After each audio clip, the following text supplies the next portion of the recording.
மசூதியை இடித்துவிட்டு கோவில் கட்டியதில் திமுகவிற்கு உடன்பாடில்லை என கூறிய அமைச்சர் உதயநிதிக்கு பாஜக எம்எல்ஏ வானதி ஸ்ரீனிவாசன் பதிலடி கொடுத்துள்ளார்.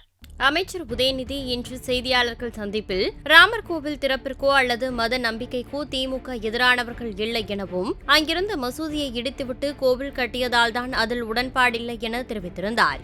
இதற்கு பதிலளித்து பேசிய பாஜக எம்எல்ஏ வானதி ஸ்ரீனிவாசன், கோவிலை இடித்துதான் மசூதி கட்டப்பட்டிருந்தது என உச்சநீதிமன்றமே சொல்லியுள்ளதாக தெரிவித்துள்ளார்.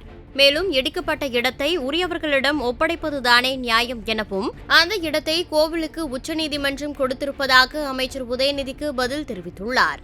கோயிலா இருக்குது, அரசியல் பேசக்கூடாதுன்னு நினைக்கிறேன். ஆனாலும் அவருக்கான ஒரே ஒரு பதில், மசூதி கட்டப்பட்டதே ஒரு கோயிலை இடித்துதான் என நாங்கள் சொல்லவில்லை, உச்சநீதிமன்றமே சொல்லி இருக்கிறது. அதனால் இடிக்கப்பட்ட இடத்தை அது உரிமையாளர்களுக்கு ஒப்படைப்பதானே நியாயமாக இருக்கும். அவரோட ஆர்குமெண்ட் படியே பார்த்தாலும் கோயில் இருக்கின்ற இடத்தை கோயிலுக்கு கொடுத்திருக்கிறது உச்சநீதிமன்றம்.